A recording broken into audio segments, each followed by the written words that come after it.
Dave from New Jersey, it's the SNL Nerds, the show where two comics from New Jersey nerd out about Saturday Night Live. I'm your co-host, John Trumbull. And I'm your co-host, Darren Patterson. Yeah, Darren Patterson.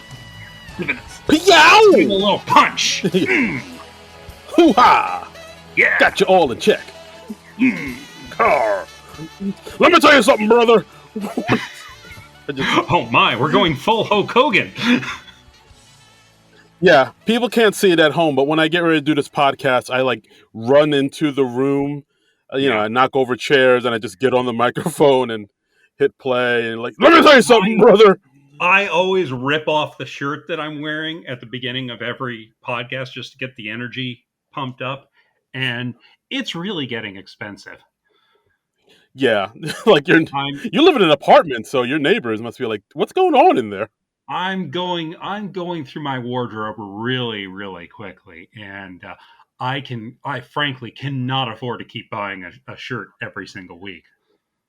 Yeah, I hear you. It gets pricey. It gets pricey. That's the thing that people never get into about Hulk Hogan, but yeah, it's pricey. Yeah, just tons of ripped up, torn rags everywhere you look. Yeah, and you try to recycle them. You try to use them to do a little dusting around the house and stuff. Yeah, but I mean, it's a lot. I'm just saying. I think it's the reason why you see so many Hulk Hogan quilts, because I feel like he just kind of knits them together, makes a nice little patchwork quilt out of all the tattered and torn up T-shirts and headbands, and who knows, maybe even spandex underwear he's had throughout the years. Ew. Okay, this went in a very disturbing direction, and I'm just going to nip this in the bud right now. I don't want to go any further down this road. John, yes, and come on, what's going? Yeah, no, yes, and until you get to Hulk Hogan's underwear. That is the first rule of improv. I forgot what it's called, the not unitard, but the spandex underpants. They're called underwear, right? Like his uniform, right? Yeah, I guess it's a unitard. All right. Stop making me think about Hulk Hogan's genital area. I never stopped. That's not going to end anywhere good. All right, fine. Jeez. Okay. What kind of you're not going to make Harold with this attitude. That's all I'm saying, John. Okay. This is a Harold that does not need to exist, is what I'm saying. All right, so let's get to the reason that we're here to talk about SNL and not about Hulk Hogan's underwear. We'll save that for the Hulk Hogan underwear podcast. All right. But yeah, this week we're covering Saturday Night Live's latest episode. It's season 47, episode 15 from March 12th, 2022, with Zoe Kravitz and Rosalia as the musical guest. Right. Zoe Kravitz having a banner year so far with being in The Batman.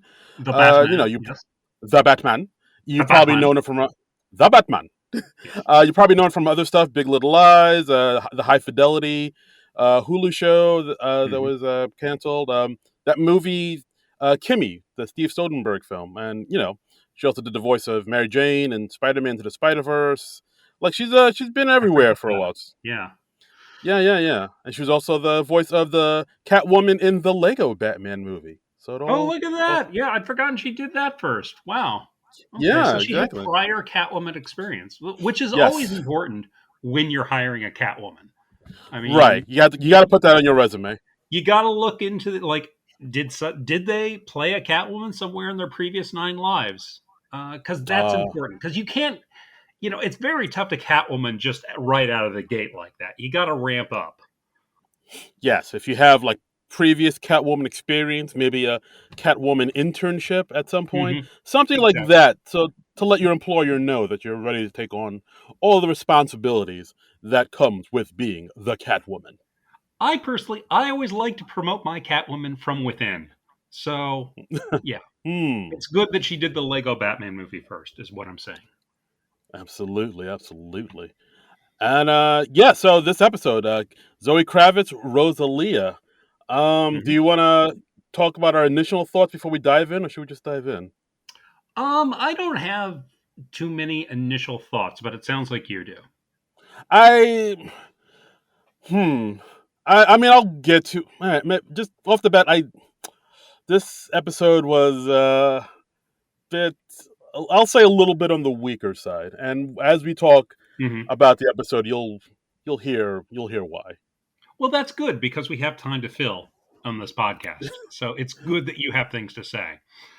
All Yes, right. Well, exactly. let's get into it. We start out with the White House TikTok meeting cold open with Joe Biden meeting with top TikTok creators to find out about what to do in Ukraine. And I honestly forget the whole rationale behind this. Uh, Uh, do you Shoot, remember? I wish I wrote it down, but I did not. Yes, basically, it's I believe like in the Ukraine, they're kind of cracking down on social media, Oh, with the okay. That's exception it. with the Oh, exception yeah, of that's right. TikTok, I Yeah, believe. they can't do Twitter, they can't do Facebook. So TikTok is one of the few vehicles for them to get information in and out. That was it. Ex- That was it. exactly. So Yes. now you know, so now Joe Biden is figures, well, there's this new media called TikTok that all the young people seem to know how to use to get information out and come up with solutions. Maybe I should Hmm. talk to the primo TikTokers out there and try to figure out a way to solve this Ukraine situation. So Yeah. this is where we're at. We got you got to be on TikTok to understand how the world works now, people. Yeah, and it's, Joe Biden talking to TikTok creators, so it goes about as well as you'd expect it to go with a man in his 70s trying to understand TikTok. He doesn't get it. They don't speak his language, and we got the culture clash. Yeah. We also have Kate McKinnon as Jen Psaki, Hmm. who sort of is sort of like the voice of reason in it, where she says, "Yeah, I said we should have these TikTokers in as a joke," and somehow it became a reality, and Hmm. here we are. Yeah, I enjoyed Kate McKinnon as Jen Psaki. I thought that was a good characterization of her. I enjoyed Jen Psaki in life. Um, Yeah, and anybody who's like rational and sane, I yeah, enjoy you. yeah, That's exactly. And it's fun like seeing right wing reporters ask her really really stupid questions, and she just like tears them apart without even breaking a sweat. It's pretty yeah. wonderful. That's my new kink. Um, I don't know if you can find that on Pornhub, but I'm sure it's out there somewhere. yeah. Um, so yeah, and then we of course have the cold open kid, James Austin Johnson, doing his usual killer Joe Biden. I enjoy his Biden. He's doing a good job with that. It's a good Biden. It's a good Biden. And Hmm. so with the TikTokers, we have Chloe Fineman as the actress from the CW.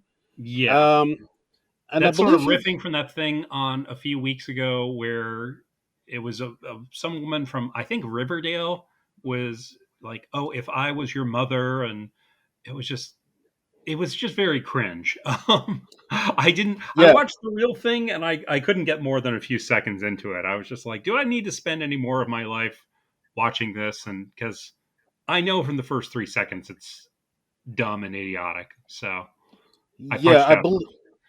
Yeah, no, I believe yes, that was Anna Lynn McCord who. Yeah, what was she like you said? She was on the CW series 90210. They never say Oh, okay. Well, that she is Anna Lynn McCord in the sketch, but they right. just She's call just her the actress actress. in CW, which I think that's good. That's all you need to know. Exactly. Um, who else did we have in there? There was I know Dismukes was in there. Keenan was in there as like an older guy who was like, "Oh, they're mistaking me for this popular TikToker," and I'm not a person who's into TikTok at all, so I don't know if these were like parodies of real TikTokers or if they were just things that the SNL writers pulled out of thin air. Do you have any idea? Uh, all right. Well, I believe Chloe's character, Anna Lynn McCord, was based on her and Right. her poetry that she put out to take down Putin, which Yeah. I don't understand. Poetry has never been used as a effective weapon in any case, from what I remember. Um, this Mukes, I think, was like a general, prankster. Well, Right. he had a good line saying, "Yeah, I'm a prankster and a rapper. Hmm. Maybe you heard of my squad, the boo. Maybe you heard of my squad, the Boo Boo Boys. Yeah, and the twist is that Biden actually is a fan of them. I guess they're supposed to be like jerky boys type people or something like that, or Yeah, maybe like they. people. But Yeah, they said like, oh, we played this prank on somebody where we are pushing down a flight of stairs. yeah, Hilarious. yeah, Um, yeah, and who was it? Well, Chris Red was the singer Jason Derulo, who just sings his own name a lot. That's kind of what he's known for. okay, Melissa Villaseñor was a character who just says Spanish words into a long tube behind people, which is right. another And that's like thing. her one bit because there are many people who get famous online for just doing one stupid thing over and over and over, and then That's they're right, famous or quote unquote famous until people get sick of them, and we move on to the next right. person doing a stupid thing over and over and over. Yes, Chocolate Rain, and Yeah, exactly. remember that exactly. Yeah, Uh, yeah. oh, oh, Chocolate Rain, where have you gone? A nation Then we turns its also lonely have eyes to A.D. you. Bryant as a 12-year-old. Yeah, Woo, woo, and woo. she turns out to be a a right winger who's like a paranoid conspiracy theorist. That was an interesting twist. I I was just very on this open overall. At least it was relatively short by cold open standards, though, so that's something. Yeah, yeah. I think I like this a little bit more than you, and like I think I like this more a little bit more than the normal cold opens, just because as we said before, the cold opens have that thing where they just kind of bounce from idea to idea all over the place. At least Yeah, this one sort of had more of a cohesive arc to it, and more of a like a singular through line we could follow, where all these TikTokers were trying to figure out a way to solve the Ukraine issue, and like the little twist that where it had Bowen Yang come out as the shirtless dude with a plunger stuck to his nipple, yeah. because Is that that is a a thing? thing. That Yeah, was a thing. Okay. there's this thing where like this dude had the plunger to his chest, and he just like kind of is able to like light matches with it, and like light candles and do all these tricks with with a plunger on his nipple, and it's people are amazed by it, and Okay. it's I was not aware yeah. of this. So I have man with plunger stuck to his nipple muted on all my notifications, so this totally oh passed me by. well, you need to unmute that baby. You're missing out on life. I don't think I am. I really don't think I am. I'm going to disagree with you on that one, Darren. Uh, So okay, well, cold open for me, and you liked it a little more than I did. I liked it a little bit more just because, like I said, it had more of a like a follow through. I guess that's the word. It was Sure, yeah, more like a cohesive idea where it's like, all right, this isn't just like a bunch of random ideas patchwork together. And Frank, like a Frankenstein's monster. There's just like one good idea, and they're just they're kind of letting it build and build till we get to Bowen's big speech about how TikTok is like more influential than the evening news at this point, as the camera zooms in on his plungered nipple. yeah. This open, by the way, was co-written by Colin Jost and Will Steven. Hmm. So okay, all right. Well, moving on to Zoe Kravitz's monologue. I don't know why I forgot to pronounce her last name for a moment there. is it is She, it Kravitz?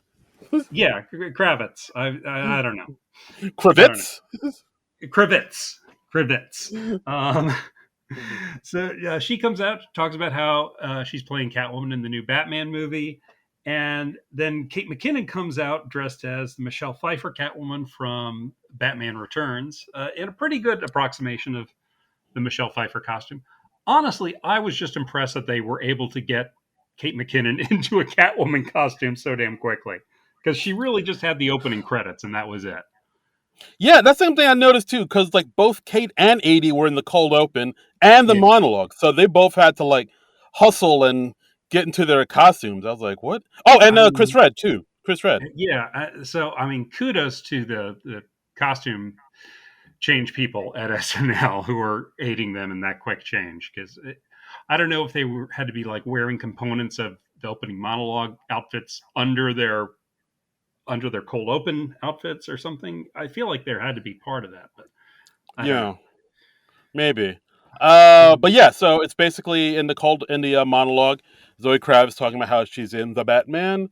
We have Kate McKinnon come out as Michelle Pfeiffer, '90s Mhm. Catwoman, and then she puts up the cat signal to summon all the other cat women. We Yeah. get Ego as Eartha Kitt's Catwoman from the '60s, Hmm. where they say, yeah, that Batman was considered campy, but it was just actually just super gay. Yeah. No, it was campy. uh, I don't 100% agree with that, but yeah, I hear you. Yeah, then of course we have A.D. Bryant come in as a Catwoman. Well, of course yeah, the stereotypical a crazy cat cat lady. lady. Yeah, an actual cat in her shopping cart, wearing a Garfield T-shirt and cat ears, Hmm. and she recreates a show at her home called Saturday Night Cat, and Yeah. then Zoe's like, "Why don't you just call it Saturday Night Live?" And it's like, "Ah, damn it." Yeah, didn't think of that. And then finally, Yeah. Chris Red coming out as Cat Williams, which I liked the twist they put on this. I kind of wish they'd taken it a little further and escalated it even more. Yeah, like I thought the cold open was. I mean, I thought this monologue was okay. It was definitely. I don't know. Part of me kind of wishes they did like what they did with the other monologues, where it's just the host talking about their lives and introducing Yeah, themselves to the audience. But this one kind of this they was a went back to little the old more form. old school monologue thing where yeah, we have the cast members come out and do something wacky with the host. I mean, maybe they just didn't have much else to talk about. I don't know, so they went with an old standby. I guess Um, so. I mean, yeah, but I mean, her Zoe Kravitz's parents are Lenny Kravitz and Lisa Bonet. Do you want to talk about that? I don't know. I That's mean, or I think most people know that, and what else is there to say about that? I don't know. I don't know. like, yeah, Jason Momoa is my stepdad, and we're all super beautiful. Yeah. By the way, this Eh. monologue was co-written by Alison Gates, Jake Nordwind, Josh Patton, and Kent Sublette. Oh, and a little note to the SNL writers: the reason Catwoman has a whip is because it's a cat o' nine tails. So Oh, I didn't know that. Oh shit. that's why. And yeah, for some reason they just change that to a standard whip a lot of the time. But no, it's supposed to be a cat o' nine tails, which makes a lot more sense. Ah, that does make more sense. I've always kind of wondered. Yeah, she has like a Indiana Right. Jones whip, Right. huh? No, yeah, I guess they changed it in Batman Returns, and it's kind of been that way ever since. They Interesting. Well, do that. I will say, hmm. it's just kind of a shame they couldn't get a few more Catwoman in there because Cecily Strong could have been a wonderful Lee Merriweather style Catwoman, but I Hmm. understand you only need one from the '60s series, Yeah, and I thought I yeah. Like I yeah, thought I heard somewhere that like they were gonna put more cat women in it, but I guess maybe they didn't have time or something.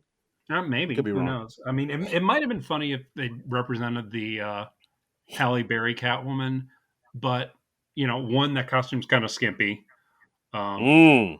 and two, I don't know how many people remember the Halle Berry Catwoman anymore. That movie flopped Yeah, hard. I, I, all right, I'll share. I actually did see that in the theaters with some friends of mine in Brooklyn, Hmm. and yeah, that movie. I mean, I think we just saw it as like a goof because we had some free Sure. time. It's like, yeah, let's watch this movie, see how bad it is, and sure Let's enough, watch a it's half naked Halle Berry. Ironically, yeah. Catherine. I I was watching it with some lady friends of mine, and I was Okay, like, oh all right, yeah, no judgment.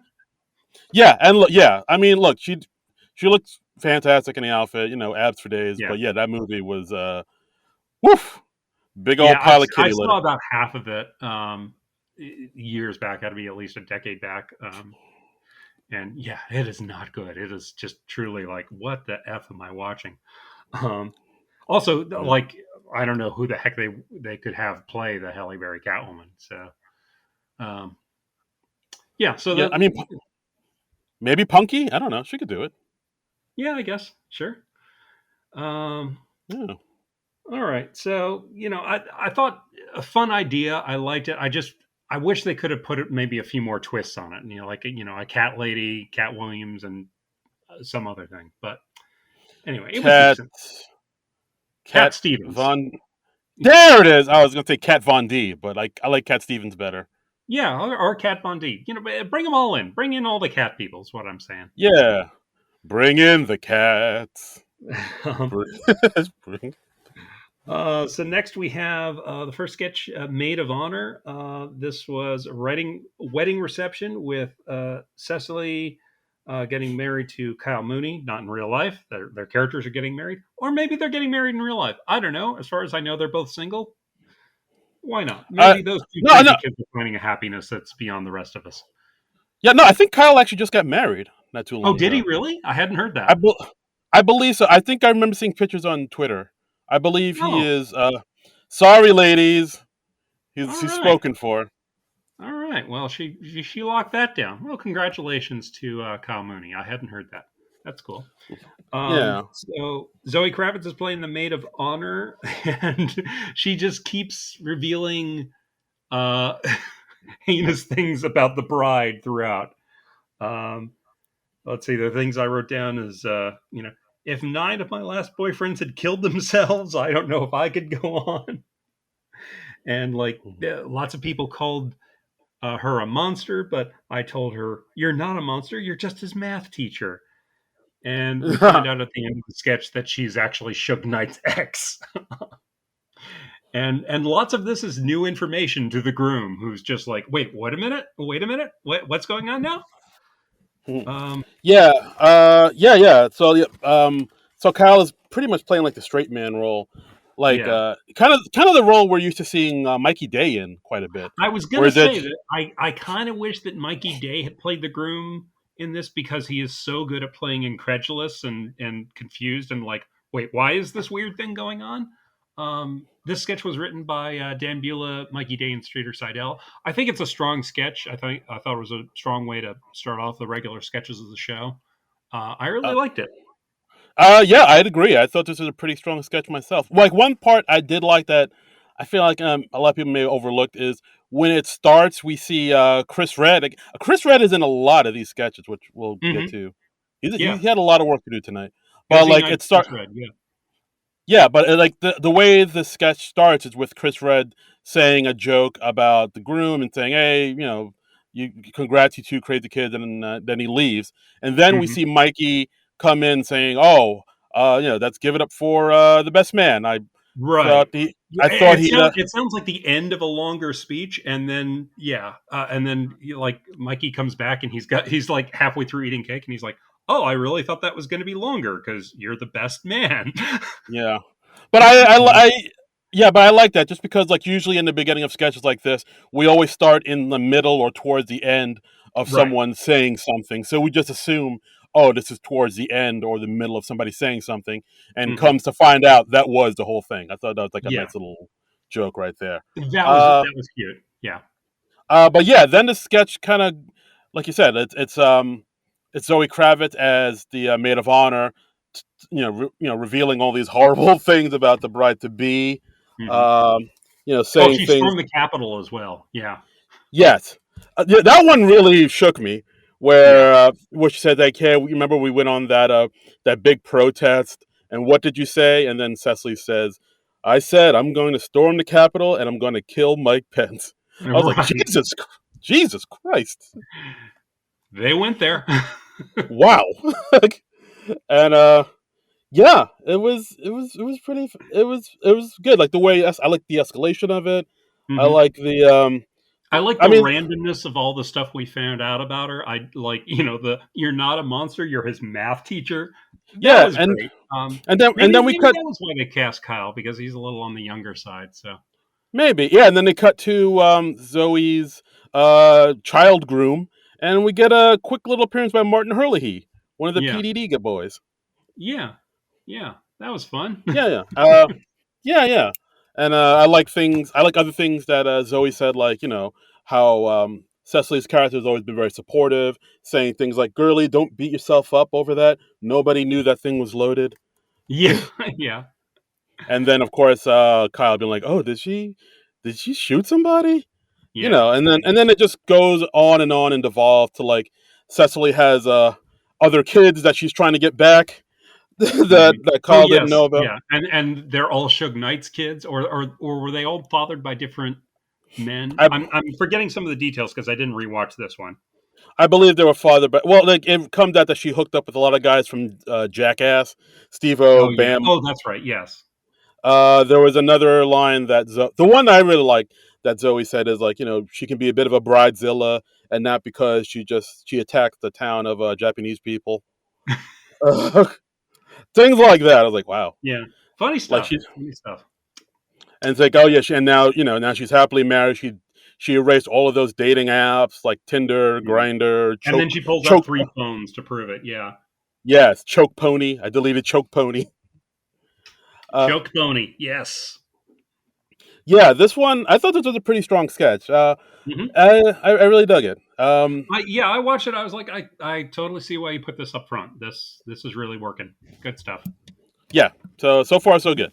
Hmm. Next, we have a pre-tape called Amazon Go, which it's a new thing in like Amazon stores where they just use grab and go technology. You register your phone with Amazon Go when you come in, and it just automatically adds up your purchases as you're there. So you don't have to go through like a checkout cashier thing. You can just put your stuff in your bag and leave. And the twist in this is all the black people are very nervous. Yeah, and as they should, because I Yeah. think I remember hearing about these stores a while ago. Hmm. There are actually a few of them in Manhattan. Yeah. And yeah, so basically, what you gotta do is you download like a QC code just to get into the store. So Right. just to get into the place, you gotta have your like a code little thing scanned on your phone to get in. And then once Right. you're in, you just take anything you want off the shelves, put it in the bag that you brought in, and then you just walk out. Yeah. And like your Amazon account will get charged for whatever you took.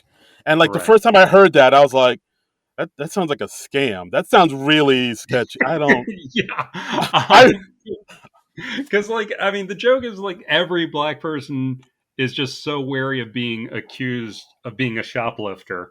They're all just like, oh, okay, so this is a trap. yeah. Yeah, and like I actually there if you go on YouTube, there actually is like an instructional video that kind of walks through Uh-huh. exactly how the store works, the actual stores. And like Okay. a lot and that video is actually a lot like this sketch cuz like they say, "Oh, it works through deep learning algorithms and sensor fusion and computer vision." And like I hear all those things and I'm like, I don't know, man. I don't What does that mean, though? Yeah, that yeah. yeah. I I really like this. I mean, I like that they used like so many people. You know, we have Keenan, we have Punky, we have Chris Red in there, we have Ego, and they're all just like, nope, nope, not doing this, no. And we see that paranoia manifesting in different ways. Like, I mean, Chris Red is like, okay, I'm putting something back now. My bag is empty. I am walking out of the store, and Keenan is like, okay, I'm just going to leave cash for this anyway. And very funny stuff. Cicely also doing great work as the voiceover announcer. Yeah, she always does good voiceover stuff. Yeah, I mean, she does that a lot on various fake commercials and stuff in the show, and she just always kills it. Um, Right. for me, Absolutely. this was sketch of the night. This was really funny stuff. I would say so. I would say I would have said the maid of honor was the sketch until this came Well, on. I was you like, would be oh wrong. wow. I was gonna say I would have said that was the sketch of the night until this came on. This is sketch of Right. the night. Okay. Well, you see the light now. See. All Yes, right. I see the light. So That is you've corrected your misapprehension that the maid of honor sketch, good as it was sketch of the night. yeah. No, this was sketch of the night, and I will not hear otherwise. Wow, Good day, sir. you have strong I feelings, said man. good day. Jesus Christ! Wow, we're in the red. Okay, the levels, man, levels. But yeah, I mean, one of my favorite parts of this sketch was we see Zoe with her boyfriend, played by Andrew Yeah. Dismukes, and she's like, "Oh, they're cool. They have the kombucha I like," and he's like, "Yeah, that's great." And she looks at it and she's about to grab it, and she's like, could you grab it for me?" Yeah, you better grab it. And then Dismukes is like, oh yeah, okay, yeah. And he goes, I'm learning. It just takes him a minute, but then he's like, oh yeah, I get it. Okay. Yeah. The great sketch of the night. It's yeah, like I just love how they captured the feeling that a lot of people have, especially Yeah. people of color, where it's like, yeah, this don't, I don't, no, I I mean, don't think so. it's funny stuff with a point of view, which is like my favorite stuff to see on the show. Um, Great work by writers Vanessa Jackson and Brian Tucker, and just Here, here, nicely produced and just home run out all the way around. here, here. I like how they said, some people are skeptical, and that goes like, oh, some people. Mm. Yeah, I mean that was great. That was Mm. great. And again, Cecily can just nail that. Some people are that just that clueless white lady voice.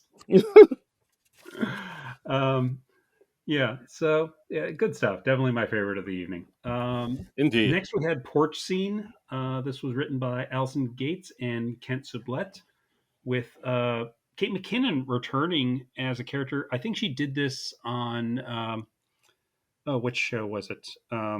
It was the Carrie Mulligan episode. Thank you, thank you. I was blanking on Carrie's name for a moment for some reason.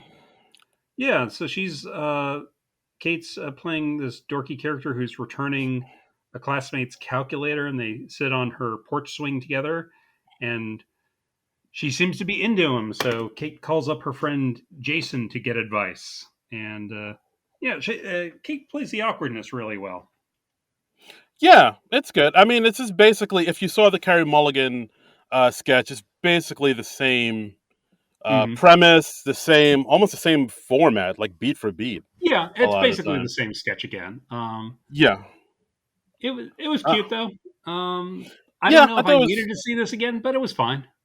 Yeah, like it was cute. It was kind of charming. It was the same thing where these two, like, I guess high school or junior high school age kids who are act older than they are, like Hmm.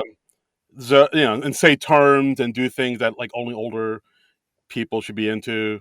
Like at one point, Zoe's character says like, "Oh, I liked how you did all the impressions of all the cast members from Frasier," Yeah, and Kate's like, "Oh, well, the Niles came pretty quickly, but I'm still working on my Raws." sure. Like, Yeah, we stuff aren't like we that. all? I mean, we Uh, get right down to it. Aren't we all just Yes, working on our Raws? our inner Raws. But Yeah, yeah, I pretty much agree with you. It's like a lot of the same beats, a lot of them. It's basically, the Kate and 80 show at this point, where we just see the two of them kind yeah. of hamming it up and having fun. I I, feel like this was elevated by the performances. I thought everybody was performing well. I mean, Kate in particular. yeah, I love yeah. the line. I'm sitting next to the Hillary Duff of our algebra class, and when he's asked to when he's told to reveal something personal about himself, he says, "I once got mono from a trombone." That was a funny line. I did like that. Yeah, I like the specific details like that. I mean, it was funny stuff.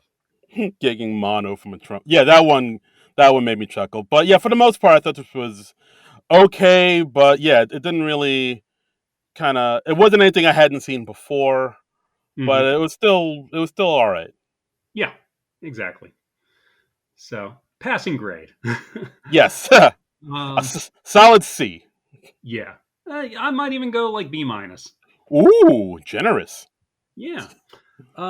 Next, we had a sketch called Princess and the Frog. This was written by Mike DeCenzo, Colin Jost, and Ben Silva. This was a spoofing the Disney movie from a few years back, The Princess and the Frog, and it's airing on Disney Minus, which is the channel where they air stuff that they don't push as hard. Yeah, I think a, I'm not a lot, but like in the beginning of this sketch, they were kind of hitting on the fact that like this movie came out. I don't think it did super well in the theaters when it came out. And it's always Right. been kind of a movie that people kind of forgot about, and It's fallen it's down the memory hole a bit. I think it's mainly remembered just because it had the first black Disney princess.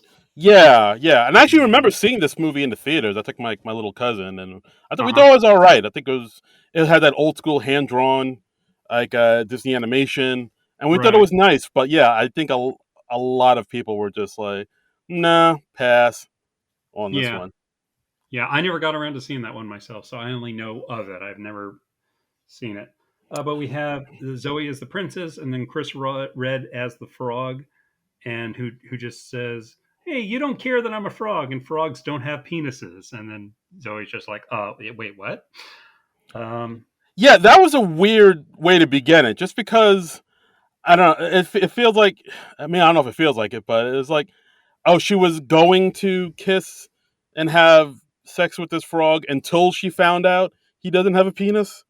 Is that the takeaway well, I from mean, this? that's the fairy tale. It's like she kisses the prince who's been magically transformed into a frog, right?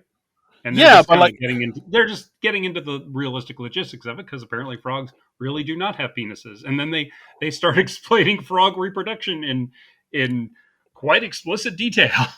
yes, this sketch makes you laugh and think. You'll learn something too, and that's what's important. Yes, Um, it I like educates and this. entertains. I like the start of this. It kind of lost me when Keenan's character came in, and then Andrew Dismukes comes in at the end as Occasion Fly. So I thought this Yeah, started out good, and then it just took a real turn, and so that really just lowered the sketch down a couple notches for me.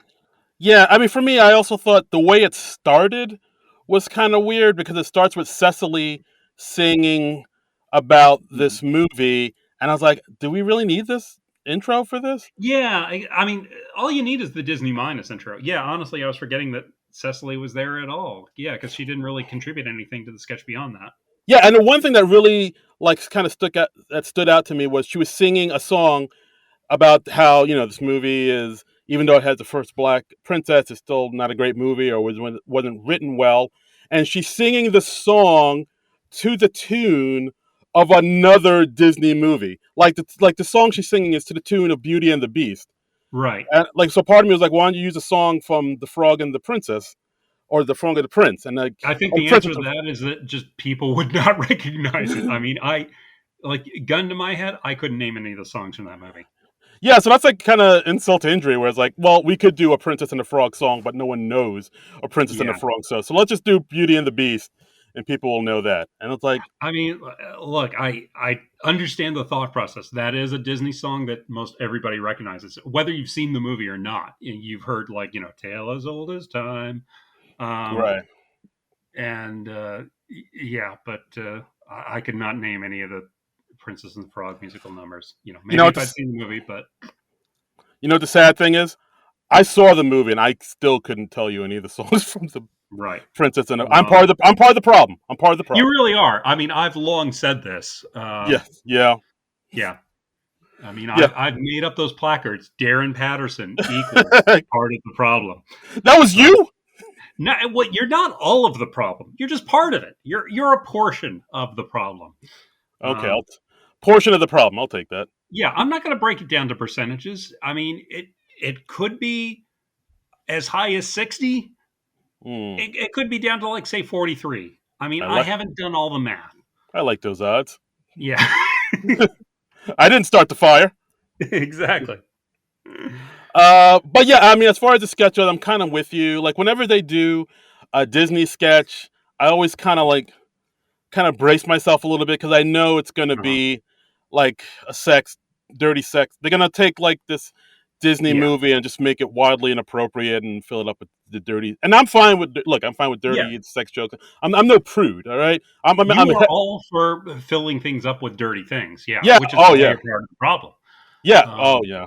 Yeah. That's very true. But yeah. But like whenever they do it in the Disney sketches, it always comes off as not that funny or not that great. mhm. And but yeah, I feel the same way you did. Like when Keenan came in as like the voodoo witch doctor guy, it kind of Right. took on this.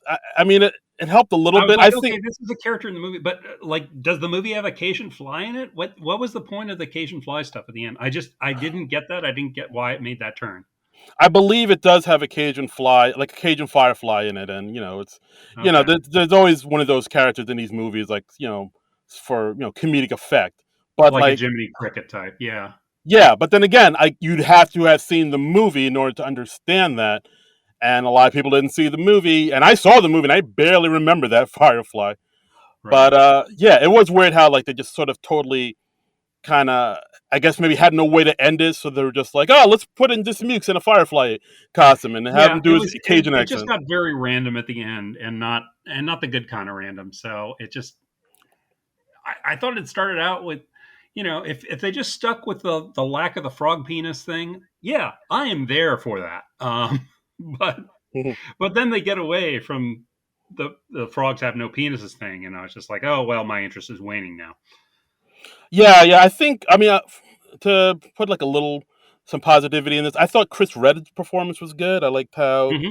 how he talked about he doesn't have a penis, and then he talked about how frogs reproduce, where they just have balls that just shoot out the fluid on the Hmm. female. Yep. Who needs a straw when you could just throw the milkshake right in your face? Yep. Things, That and is some imagery there. yikes, and like how he has a long tongue and he could do oral from like 5 feet away, and like he was doing good. He was Yeah. trying to save it, but Yeah. like No, it was good stuff from him. I just yeah. but yeah, like as the sketch went on, it just started to sort of the wheels kind of came off the trolley, and it was just like, Hmm. this isn't working. Yeah. So yeah, it's a bit of a step back, bit of a stumble. Yep. All right. Next, we had another pre-tape from our friends at Please Don't Destroy called "We Got Her a Cat," where Hmm. it's just the Please Don't Destroy guys. They decide to buy Catwoman a cat, Get and it? Because she's a woman, and you're gonna give her a cat yep, woman, and it's a woman cat because they right? gave Paul Rudd a man ant because he's Ant Man. So that's what they do. That's like the thing they do. And as soon as Zoe Kravitz opens the door to come into their office, the cat escapes and they can't find the cat and they're all freaking out. Right. Yeah, and it's I don't know. Like I like this sketch, but part of me is starting to feel like I've kind of seen it before because I think Oh, are you getting sick of the Please Don't Destroy formula? I don't want to say I don't want to say I am, but I am starting to sort of notice that I Wow. am starting to yeah, I because like I guess how can I say it? It doesn't maybe feel as new and fresh to me as it used to. Okay. Is that Okay. wrong? Wow. Because like I'm surprised to hear that. I thought you were still digging them. no, I do like it. I still dig it, but like now I'm like, oh, I see what happens. Like it starts off kind of, it's like a Pixie song where it starts off kind of low and quiet with something low stakes, then it shoots up to 100 and gets crazy and frenetic, and Right. a lot of quick cuts, and then we get maybe a celebrity cameo, and then it goes and slows down for a little bit, then it goes back up and heightens, and it's all pandemonium and goes crazy, and it's just like a Yeah. lot of like quick jokes, and then it kind of goes back down again and it calms down, and then it ends on like a nice quick little bit of insanity, and it ends like I think I'm starting to see the pattern, like the template Yeah. of a Please Don't Yeah. Destroy No, I sketch. mean, when you put it that way, I totally see it. Yes. But I mean, it's still enjoyable. Like I liked how, they say the cat's name is a Snugglebuck, and they have to get it. And like immediately once Zoe sees the picture of it, she's like, "Let's get this fucking cat!" And they tear Yeah. apart the place. They tear apart the writers' room. At one point, Ben just smashes a beer bottle against a wall, just throws it against the wall for no I, reason. I liked it when they opened up the drawer and they were like, "Oh, did you find the cat?" And he's like, "No, just a stupid dog." And then he just closes the drawer. Right, and we also get a celebrity cameo. We get Uh-huh. Yeah. by Paul Dano, who's been hiding underneath the guy's couch. Yes, yes. And Paul Dano, of course, playing the Riddler in the new Batman movie. And he says, "Yeah, I'm just here. I'm researching a new movie I'm doing about three guys who suck." Yeah, So they got to yeah, get it. and Yeah, a little self-deprecation humor. Just got to get it right in. yep, yep. It's fun to see celebrities making cameos and just saying that the Police Don't Destroy guys suck. Right. Um, but yeah, what I'm getting is you no longer like the Police Don't Destroy guys, and No, that you hate them no, and you wish they would go away. no, I no. think I'm accurately representing your opinion there. I did not say that. I did not, Right. guys.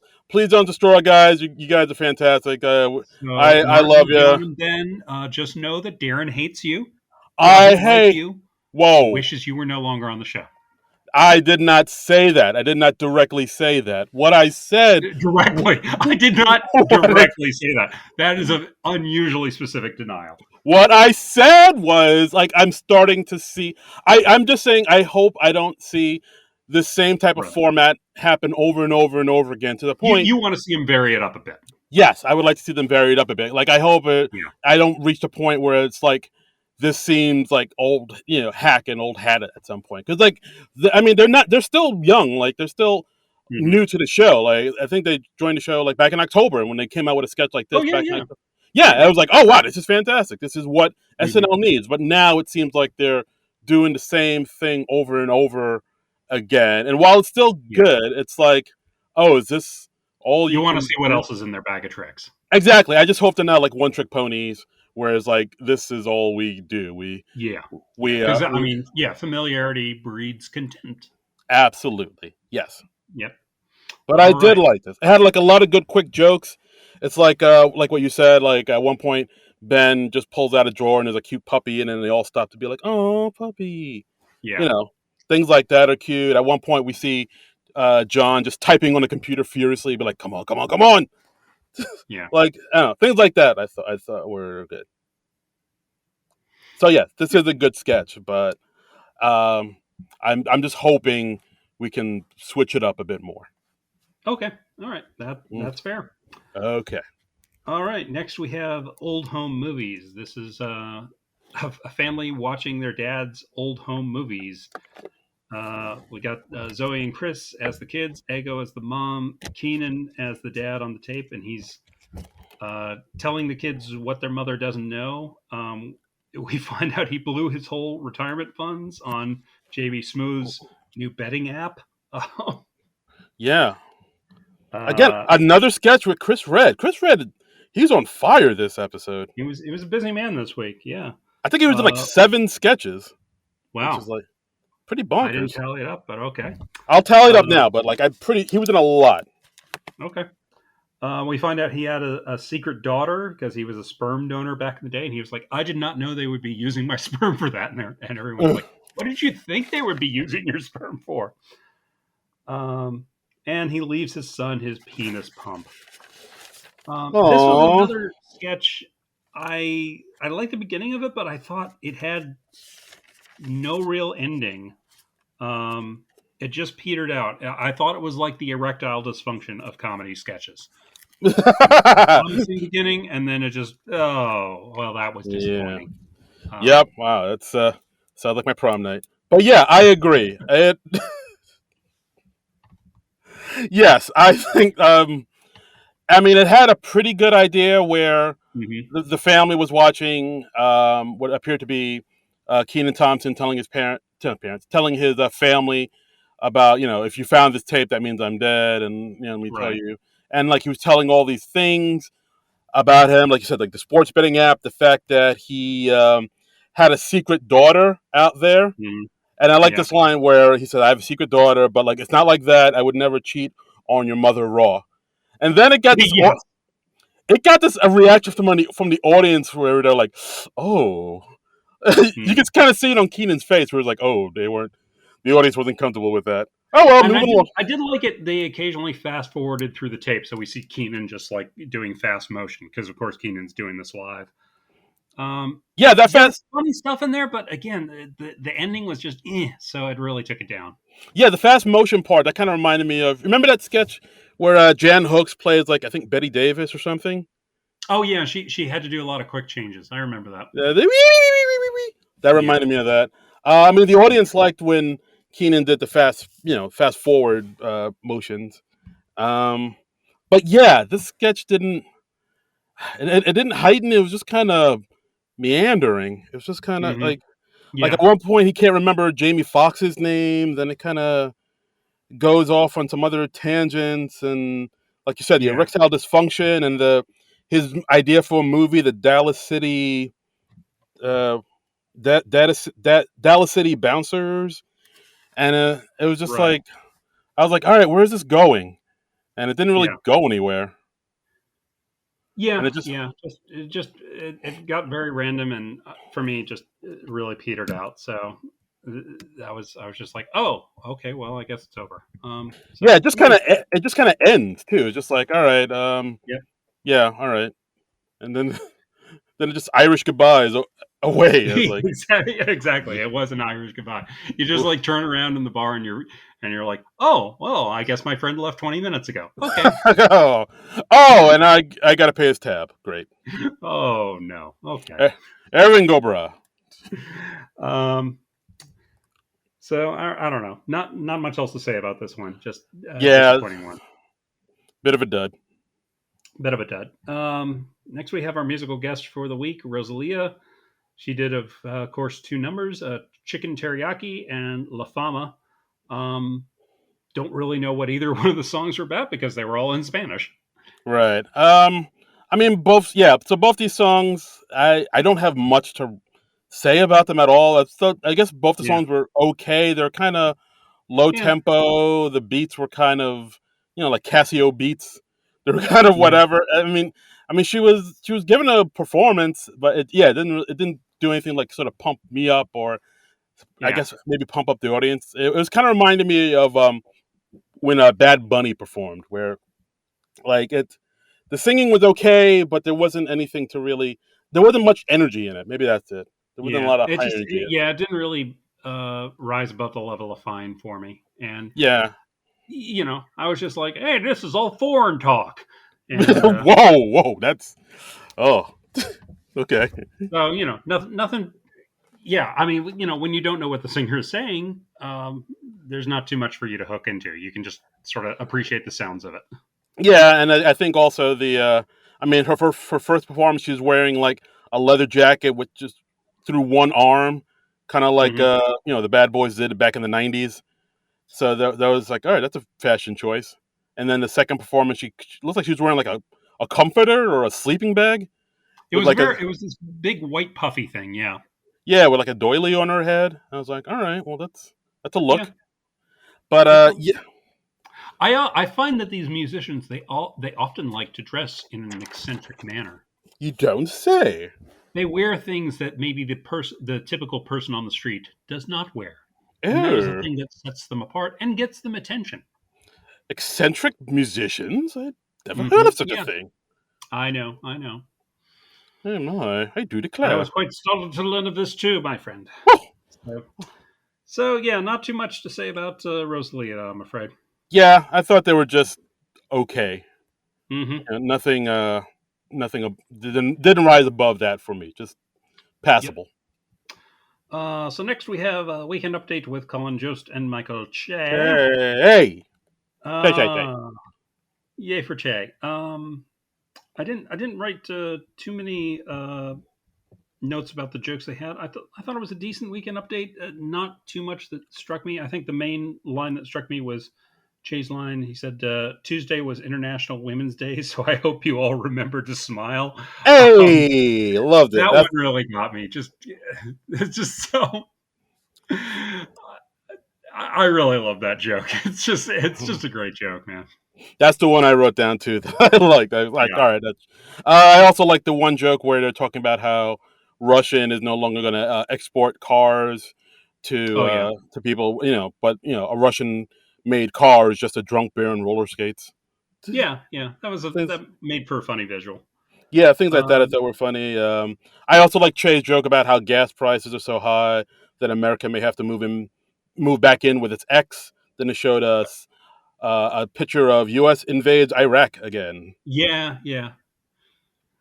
But Um, yeah, for the most part, like the jokes were okay, but yeah, again, yeah, like yeah, there's I don't know throughout a lot of the show. I mean, I would say up to this point, everything else is like kind of okay, but nothing really was like super strong to me. I think Amazon Go was super strong, and I think Maid of Honor was pretty strong. But yeah, Right? the rest of that, it's been kind of an ass show. For me, Yeah. the real standout in this weekend update was the death segment with Alex Moffat returning as Terry Fink, film critic Terry Fink, doing his Oscar predictions while he's taking LSD. As you do. As you do. And he's watched every film in the last 48 hours, not just the Oscar nominees, every film. Um, and I've really come to enjoy this character. Moffat's done it, I think, once or twice before, and I don't think I really realized until this time that he's doing a Casey Kasem impression. Oh, okay. It is 100% a Casey. I mean, it's got the Casey Kasem rhythms and cadences, and yeah, and Hmm. because he's on LSD, he's got all these mistaken assumptions about the films. He thinks that the film Power of the Dog is about Dog the Bounty Hunter. Right. He He credits thinks but yeah, he credits Encanto as being drawn by the Zodiac Killer. yes, yes, and he thinks that the film Belfast stars Johnny Knoxville and the guys from Jackass. Yes, and he also talks about how he was forced out of the theater by Regal Cinema's strongest teens. Yes. And I liked how one bit about three-quarters of the way through, he just sits there and has these odd facial expressions because he's obviously having a flashback of some kind. Yeah, those Um, parts I thought were good too, where like he's not saying anything, he's just kind of staring off into the distance, and there's this long pause where yeah. he's like in his own mind, and everybody's like, And what's yeah, and happening?" he just starts twitching and making odd expressions. Really nice performance by Alex Moffat. I thought, yeah, it was good stuff. Yeah, this was a hoot. I mean, Moffat, like it's like I said, like ever since Beck Bennett left the show, that Moffat has sort of filled in that slot as a generic everyday white guy, and he's able to show and he could do a lot more than just that, and he's able to sort of spread his wings more, and we get to see Mm-hmm. him doing more and more things where people are like, oh wow, that Moffat guy's really funny, and like yeah, this Terry Fink is like I think one of his breakout characters, one of his best characters. I really enjoy it whenever I see him Mm-hmm. on a Weekend Update. And I don't feel like they've driven that character into the ground yet. So yeah, it was good stuff. That segment was written by Alex Moffat and Will Steven. So Hmm. nice job to those two gentlemen.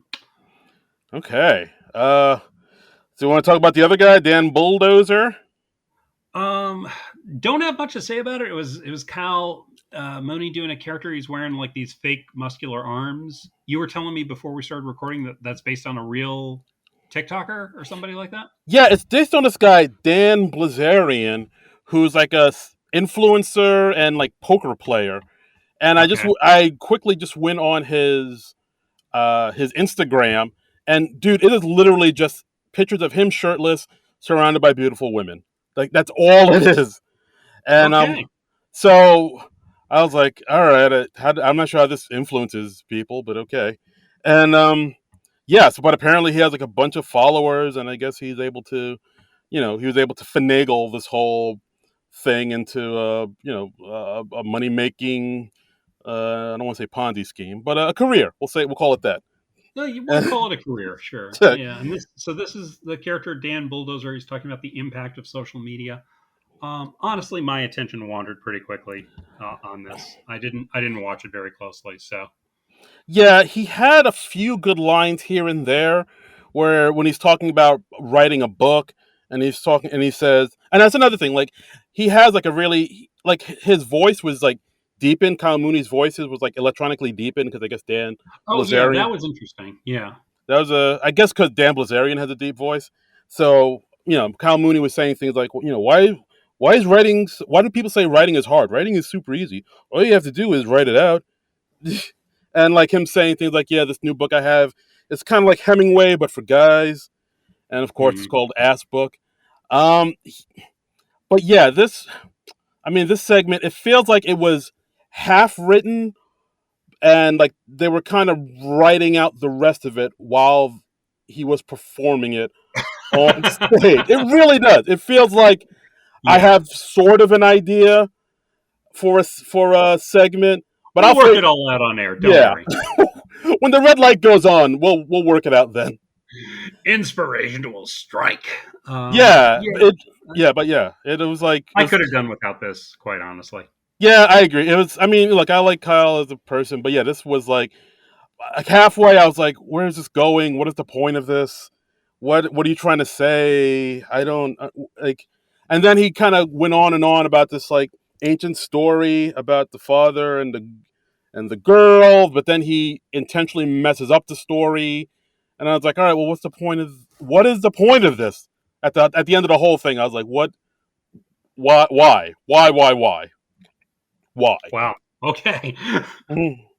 It was just, I was just like, what? Yeah, this was a It was dudderoo. an odd one. Yeah. Yeah, it's like I don't. What are you trying to say? What is?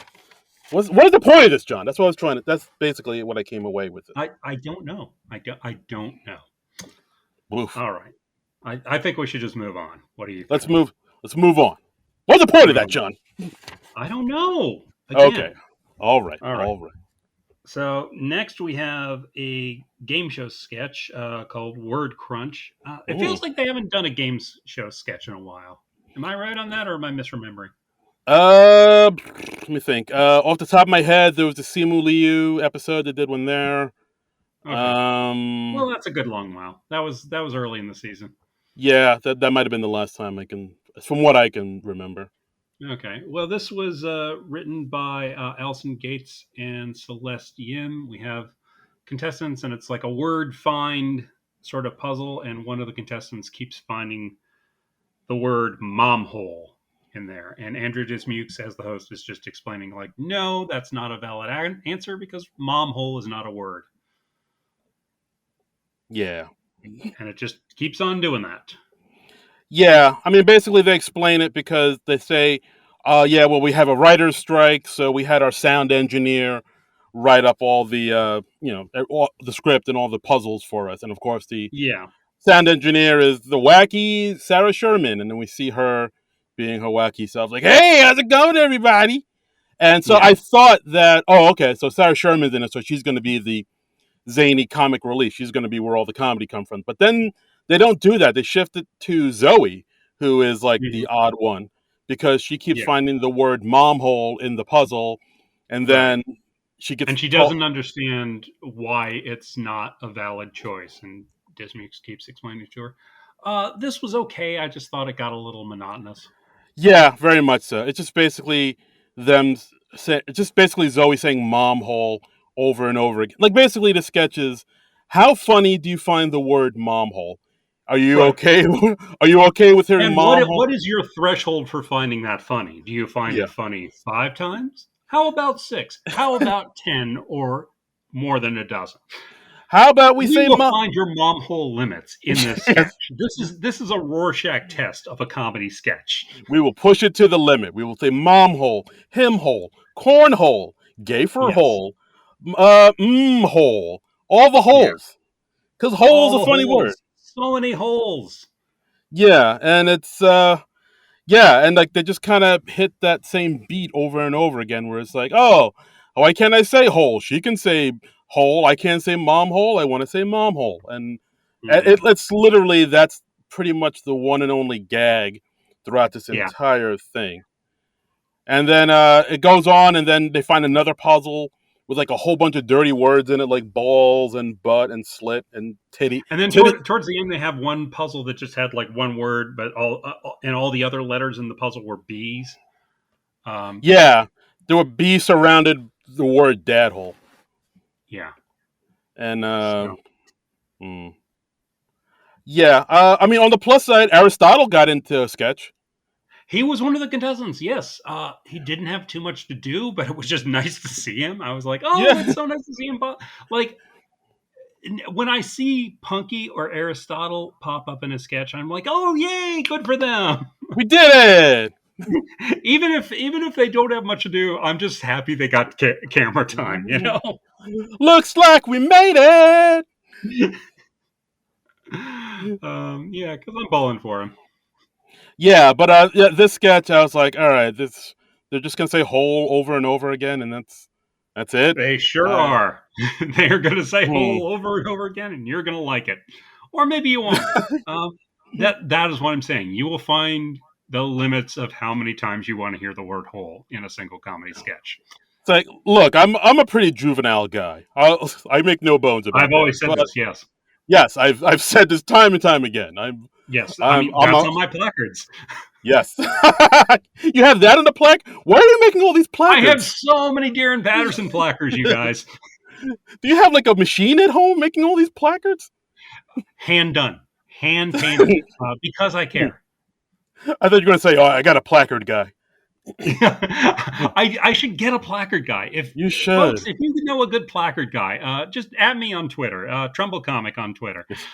We're in the market for placard guy. We need a good placard guy. Yes. Yeah. But yeah, like I mean, the sketch is just them saying "hole" over and over again. And look, at first the word look the word "mom hole" is funny. It's a funny word. Hmm. Yeah. The maybe I just would have liked it better if they kept finding different uh, inappropriate things in the sketches. yeah I think that no would be yeah better. no I totally agree. Like it's funny maybe three maybe four times. After that, And it's like all right, in let's like a 5 minute comedy sketch, I don't think you can like circle through because it's like funny, funny, funny, and then you hit that unfunny wall, and then you plow through that, and then it becomes funny again. But you can't really do that in the time of a 5 minute comedy sketch, you know? yeah. They were really stretching that mom hole thing to its Yeah, limits. they were riding that mom hole horse for all that it's worth. Oh boy.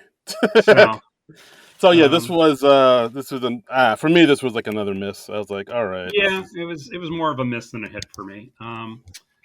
Lastly, last sketch of the night, we had a sketch called "Don't Stop Believin'" (parentheses marching band), which a bunch of friends out in a restaurant, and Bowen Yang talks about how his latest jam is a marching band version of the song "Don't Stop Believing." yeah, and that's pretty That's much pretty much it. That's yeah, exactly what it says on the tin. yeah, it's pretty much it. And then like he plays it on his phone, which is a Windows phone. He says Cortana play "Don't Stop Believin'" by the Ohio State Marching Band. So and then it's just Because there's a typo in the title. yes, Yeah, exactly. And of course, the joke is, oh, he has a Windows phone. That's hilarious because people, not a lot of people have Windows phone. And he has yeah, Cortana instead of what's it, Lexi or Alexa or whatever. And yeah, yeah, and I mean, basically, we've kind of seen this format before, where it's a group of people getting together at like a house party or for dinner or something. One person is super into something, and like they show how much they love something, and then they go on and on about how crazy they are about this one thing. Usually, it's a song, and then they sing the song with yeah. their And, hearts and then out. it's like everybody else on the table is like, "What? I've never heard of this song. What? Yeah, and everybody's I'm a little sick of the, oh, everybody else doesn't know this song. Let me describe this weird song in great detail and perform bits of it, and then usually at the end, everybody joins in and like they did know the song all along. Ha ha ha ha ha. yeah. It's kind of so. This is basically that, except everybody else is still unimpressed by the song, except for Zoe Kravitz's character, who's like getting into it. They bring up Mhm. Mario Kart for some reason throughout this because like this song is Yeah, inspirational to them, like playing Mario Kart or something. yeah. That was Um, hmm. again. This was one of the ones that's just like more weird than funny. Yeah, I will say Bowen's performance sort of saved it because he was giving it his all. I'll Yeah, give him that. he He was was giving it like all, and his stuff was going over well with the audience. The audience obviously loves Bowen. It was a every yeah, very enthusiastic crowd this week. yeah, everybody loves Bowen. Like yeah, Bowen was putting in work in this sketch. He was working up a sweat. He was earning his paycheck. Yeah, Yeah, like at one point he's just standing up, dancing, screaming, "Don't stop believing." At one point we see Andrew Dismuse coming in saying, "Oh, who ordered the crudité?" And then Bowen's like, "Not now!" And he just smacks the tray of food out yeah, of his yeah. hand. I mean, that was cute. There were cute bits in it, but as a sketch overall, it just didn't work for me. Yeah, it. I thought it was. Yeah, the sketch didn't really work. I mean, just basing an entire sketch around, the marching band version of "Don't Stop Believing" is, I don't know, it's kind of thin. But again, like, Look, we stretched that premise out into 4.5 minutes of airtime, and really, at the end of the night, isn't that what it's all about? at the end of the day, it's all about meeting the bare minimum. It's all about taking up the airtime. Right, and again, Bowen. I'll give Bowen props for really, trying to sell this and just really just putting his Yeah, all into this thing. He was sweating on that dance floor. yeah. My boy was He working. was leaving it all on the floor. Absolutely, and Leaving it all on the field. That's that phrase. I you said leave. floor because he's like a stage performer. So Yeah, there you go. For floor fields, you're leaving it somewhere. they're both like relatively flat things that start with the letter F. So you Mm. understand my confusion. You got it. You get Is it, it guys. there's a dirty joke in there somewhere, but I won't say it. Let's just leave it be. Let's just Yes. leave it there. Let's leave it there like Hulk Hogan's underwear. Ooh boy, there we go. Oh, full circle. We call that a callback, Oh, I kids. brought it all back, people. Brought it all back. Call back.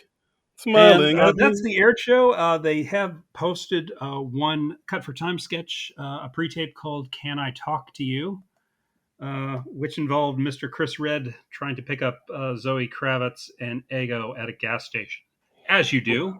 As I'm you sure do. that happens to them on a regular basis. You know, they're very attractive people, so it's Mm-hmm. we all know how it is, right, Jen? Right, Jenny? Oh, I mean, God, so many times I've tried to pick up women at gas stations, and it never goes well. It always goes like this. Yes. Um, It's always like you're wearing bags on your feet. So yeah. And he's like, "So, girl, you got it going on." I like this because it gets bizarre, and I like that Chris Red's character is just not distracted by anything. He's just very single-minded in his pursuit of them.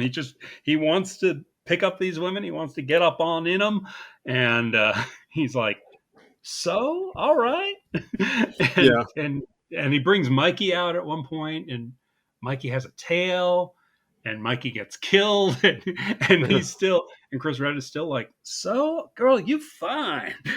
Yeah, I think at one point she says, "Isn't that your baby in the stroller over there about to go into traffic?" It's like, "Yeah, so what if it is my baby? Can I Yeah, get? Can I talk to you though?"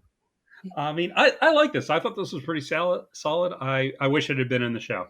Yeah, I thought it was an okay sketch. Yeah, it does escalate pretty well, and it is a lot. I feel like a lot of women have had this happen where, like, some Hmm. dudes who's maybe not the best kempt of people, Yeah, still have the gumption to talk to a woman who maybe has wearing shoes and looks a little bit nicer than they are, and just and they are, and the women are obviously not into it, but nothing they say or do can dissuade the guy. And yeah, I mean, Ego is just straight up like, "I'm married though, and she has a boyfriend, so yeah. thank you," but like they're trying to politely rebuff them, and still the guy won't go away. And I'm sure there's hardly a woman alive who has not had that experience. Yeah, I don't. I just don't understand where some guys have that confidence. I mean, I have shoes, and I don't have that confidence. Exactly. Yeah. I Right? mean, My car's not on fire. I mean, no. I mean, I will get rejected once, and then I will meekly walk away, and I'll be like, "Okay, well, yeah, all right." Yeah.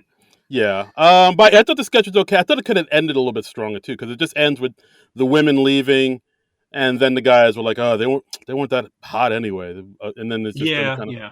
I feel like I could have used something else, like one part in the sketch, it had a bird take a dump on Chris Red's head. I thought maybe it Hmm. should have ended with the same bird pooping on Mikey Day's head or something. It needed something more at the end. I think the kicker at the end was supposed to be, Mikey Day's tail as they're wandering off, but Ah, okay. I don't know. Yeah. But yeah, I thought that sketch was all right, but I feel like it needed more, I think. Yeah. Okay. I agree. So, yeah, sort of a so-so show overall. It felt very average outside of the Maid of Honor and the Amazon Go sketches. I think those Yeah, were the no. only real standouts for me. Yeah, no, same. Maid of Honor, Amazon Go, everything else was pretty lackluster. It's like, I mean, Yeah. yeah, Please Don't Destroy was okay, but like everything else was Mhm. pretty like, I don't know. It's just kind of, yeah, it was pretty lackluster, and part of me was like, well, I don't understand how come we have all these new writers and all these cast members, but we're still kind of putting out so material. I don't know. Part of me feels like we should have stepped it up by now. Yeah, But well, I mean, it's just like we had such a peak with the John Mulaney show a couple weeks ago, and then the last two shows I thought were just real come downs from that, and that's uh, I'm sorry to see that. yeah, but I mean, the show's going on a break, Yeah, taking a few days to recharge the old batteries. taking a few So weeks to recharge the batteries. taking a few weeks, Few weeks. weeks, So few we're gonna weeks. we're, we're gonna see brand new, super awesome sketches when they get back. It's a guarantee. Boom, Every stamp. single one is just going to be ha ha ha ha ha all the way through, That's right. and yeah. It's gonna. Yeah. So I mean, again, we're always pulling for the show. We always want it to be a good show. They always want it to be a good show. They're always trying to do a good show. Sometimes you don't get there, and that's just how it is. Yeah, that's just the way it is. Doodle-doo, doodle-doo, doodle-doo. Some things will never change. Greendale's the way it goes. Yes. Oh, there. Wow, that was even better. Yeah. So maybe we check our Twitter account, see what the good Let's people see are what thinking. the people thought of this. You know what we thought of it now. Let's see what you folks think. First, we got Mr. Nick Store. That's Store with two R's. He says, "Not a fan of this episode. Can't put my finger on it. Had a bunch of stuff that didn't connect with me. Highlights: Amazon Go. Weekend update: pre Kyle. Ooh, wow, Ooh, singling out Kyle. And boof. the 10-to-1 sketch, which was just great because of Bowen's energy." Yeah. I mean, again, Bowen's energy was probably the redeeming thing of that whole sketch. Mm-hmm. Then we got Mikey, our good friend Mikey with two E's. Mm-hmm. Ooh, boy, this was a rough one. I like the Amazon sketch, although it felt like something that should have been done a couple years ago. Decent weekend update until Kyle's bit, which just straight up didn't work. And surprising, Wow. damn, People do Kyle. not like a Kyle bet. Wow, yeah. I'm sorry, Kyle. Hey, man, I'm sure you're a great guy, but Yeah. um, and Congratulations on your marriage. yes, Mazel Tov. And surprisingly, didn't like the PDD pre-tape. Rest was pretty average at best. Yeah. Yeah. You know, So this seemed like an off show for people. yeah, pretty much. Oh, and Boardman gets paid. Lee Board, Iron.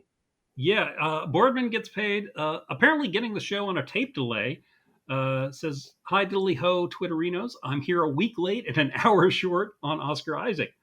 Probably one of my favorite episodes this year. The workplace is not a fan of one trying to slip raw intercourse into conversation. So I have this week to think about my actions. Y'all be good.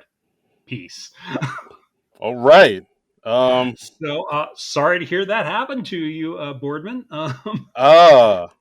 Yeah. Uh, I hope you're getting paid during your suspension at least. Hope you learned something.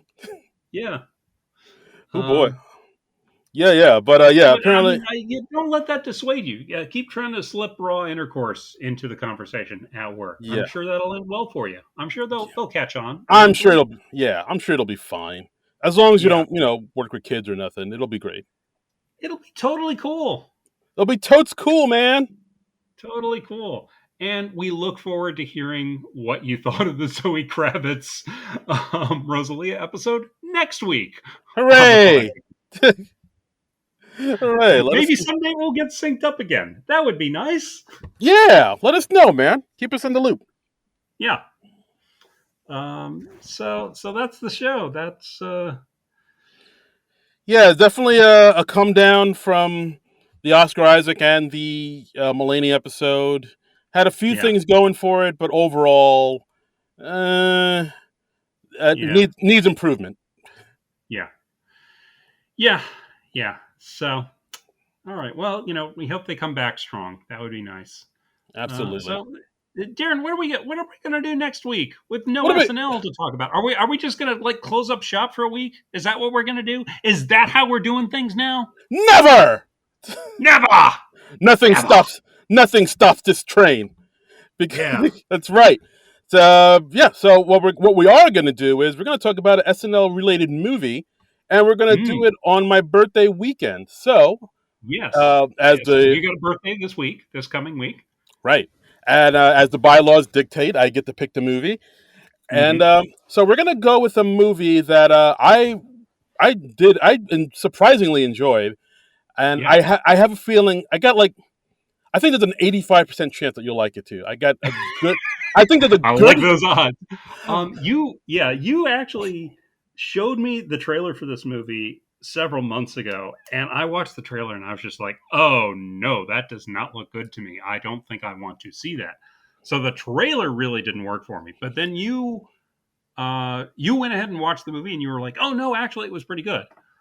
Right. So, So yeah. So basically, it's a movie that came out totally under the radar, and I don't mhm, think anybody saw it. It was during the midst of the pandemic, and it's a movie that really just kind of fell by the wayside, didn't get any love, deserved more love. Folks, we're doing it. Barb and Star go to Vista Del Mar. Yeah. Yeah. It stars Kristen Wiig and I think some other people who are not Kristen Wiig. Kristen Wiig, written by Kristen Wiig and Annie Mumolo, the people who brought us Bridesmaids. Because I think I watched this because I was like, well, I liked Bridesmaids, so this movie can't be so terrible that the people who wrote Bridesmaids, the people who wrote Bridesmaids wrote this. So it had to be good on some level. And sure enough, it was. So there you go. Yay. But yeah, so this movie has Annie Mumolo, Kristen Wiig. We got Jamie Dornan, who, of course, from 50 Shades of Grey fame. We got, who else we got here? We got Wendy McLennan Covey from that show on ABC that I'm totally... Reno 911. Reno 911, yeah, I was going to say the Goldbergs. And the Goldbergs. Yeah, we got Vanessa Bayer's in it, too, as another SNL alum. Oh, that's cool. Yeah, but yeah, I watched this movie just kind of on a whim. It was on it's still on Hulu, and I enjoyed this movie a lot more than I thought I would, because I think this movie came out about a year ago, and it was one of those things where they were doing they were releasing movies in the theater and putting it on demand at the same time, and I don't think anybody checked it out at all, and it was just out of the theaters in like a month. And then it was, before I knew it was on streaming on Hulu, and I just watched it, and I was like, oh, this is actually pretty funny. So, so we're going to watch and talk about a movie I think deserved a little bit more love.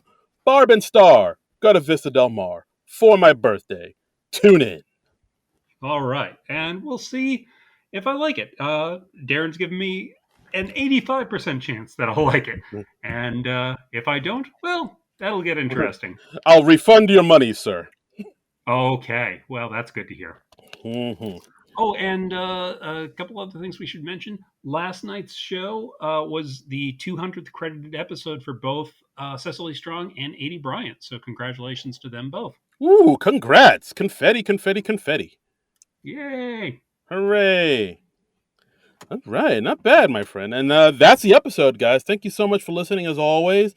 As always, you can follow us on Twitter at SNL Nerds Show. Give us a follow. Tweet at us. Let us know what you like. Don't let us know what you don't like, because we're very sensitive and we don't want to hear that shit. And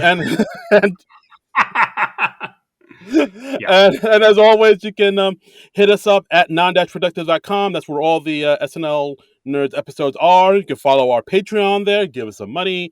Donate some dollars. It's my birthday. Whatever you can spare. Just an amount of money that you would not miss. Yes. If it fell out of your pocket. So, that's what you should contribute. For the price of a cup of coffee, you can help our little podcast. You can support your favorite podcast. Yes. Yes. And you can also follow us on our individual pages. I'm at Trumbull Comic. That's TRUMBULL and the word comic. And I'm at Darren Credible. That's DARI Incredible. Twitter and Instagram. Double trouble. I should mention, I've got something out this week. I've got a piece in back issue number 133, which you can order over at tomorrows.com. That's TWOMORROWS.com. And I write all about the comic series Starman, and I interview the artist and writer for that, Tony Harris, and the writer James Robinson, and all about Starman and Jack Knight, which was one of the standout comic series in the 90s. So please check that out. I'm very proud of that one. Wow. As you were saying that, I didn't know if I should sing David Bowie Starman or Mrs. Robinson, because you said Starman and Robinson. So, just... Starman. Starman would be more appropriate. As a starman waiting in the sky. I changed my answer. All right. You love it. Yeah. All right. So I think that is it for us this week. Darren, you got anything else? No, that's it. Let's land this plane, my friend.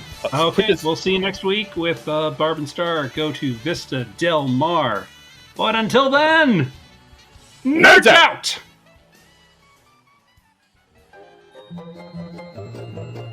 This has been a non-productive media presentation. Executive producer Frank Hablawi. This program and many others like it on the Non-Productive Network is distributed under a Creative Commons Attribution Non-Commercial No Derivatives license. Please share it, but ask before trying to change it or sell it. For more information, visit non-productive.com.